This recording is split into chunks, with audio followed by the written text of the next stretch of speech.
If you gonna tell a story, come with some attitude, man. Miles Davis. My name's Dave Braden, Rolling Stone magazine. I'm here to do your comeback story. Okay, move back a little bit. Yeah. Don't send people to my house. You have new material. My material. My session tape. You're under contract here. We actually own that tape. Miles! You own? How much money you got on you? Okay, you about 19,000 light, but that's a start. Thank you. Glad you guys could make it. How you doing, brother? Good. Miles ahead. Miles ahead. I mean, his legacy, his music speaks for itself. It's timeless. It's primitive. It's futuristic. It's everything, and it will never be silenced, man.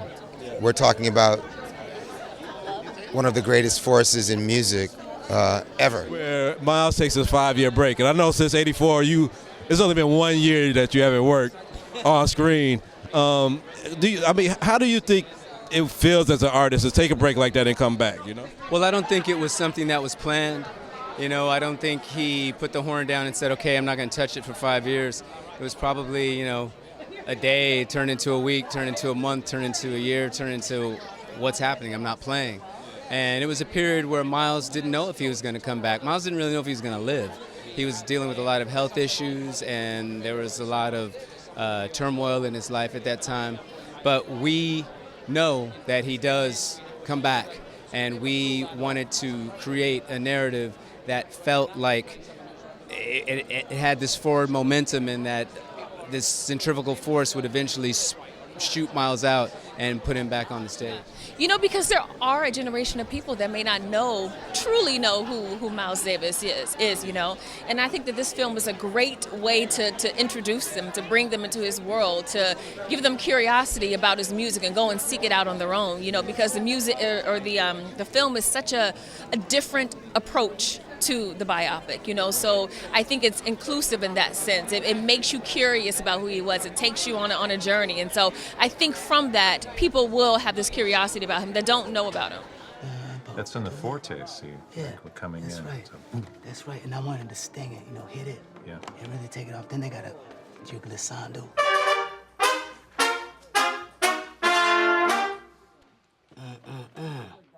Oh yeah, man. Y'all listening to them? This is how this shit's supposed to sound. And hold that over the next measure. Hold that over the measure. Yeah, and then let it resolve. Let it groove. Yeah, let it groove. We should get him back in. Let's do it. Let's get him back Thanks, man. Tim, record this. All right, guys, you're on rehearsal. Take 3. Y'all, let's be musical about this shit. Be wrong, strong, okay? Otherwise, lay the fuck out. Let's go, Gil. Count off. 1, 2, 1, 2.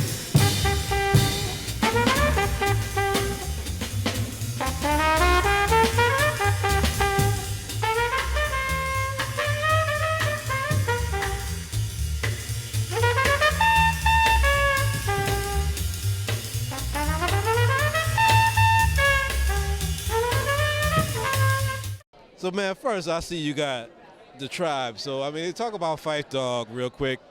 And I know, like all of us, we all grew up with some of that, Yeah, it's devastating. It's really, really hard to believe he's gone. You know what I mean?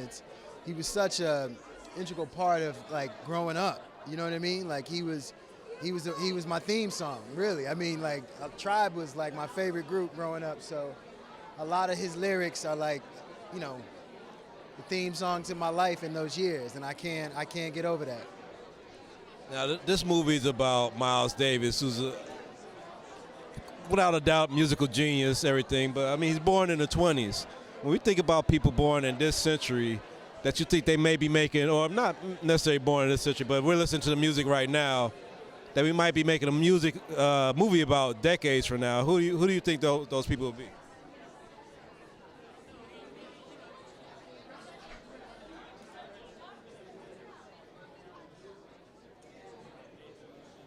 Wow, that's a good question. It'd probably be someone like Frank Ocean. Maybe somebody who kind of breaks the mold a little bit. Yeah, that's what I'm thinking.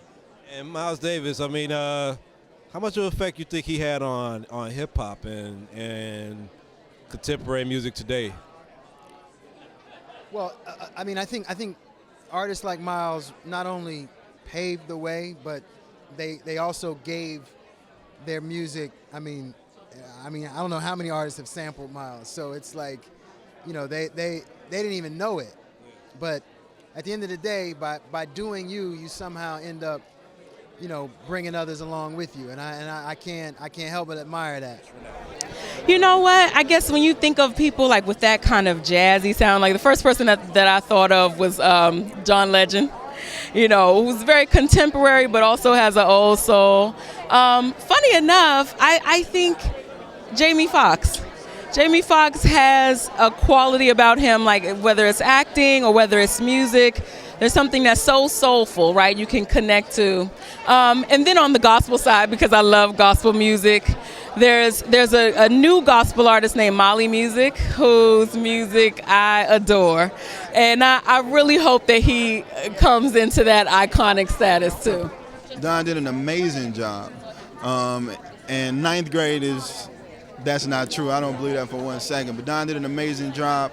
From the idea of transcribing a solo, that's way past the idea of ninth grade. So Don knows more. He probably knows more Miles Davis solos than I do. Miles, I mean, he could teach a course on Miles right now. Don is an amazing, amazing talent. Yes. So. Yes. And I know that after the Rock and Roll Hall of Fame, you kind of predated, announced this picture that Don Cheadle would be doing, but so many other actors, Michael K. Williams, there was a lot of actors that was wanting to play the Miles Davis role. What about Don Cheadle did you see in him that was like, this is the guy for this role? I watched Devil in a Blue Dress over and over and over, and Miles is Miles right away. So I hadn't met Don yet, and you know the story. Yeah. But I just saw something, and so when we worked out all the contracts and everything, and then when I went on set and saw Don portraying Uncle Miles, it was like done. It was done. You know, yeah. All right. Thank you, man. Thanks, man.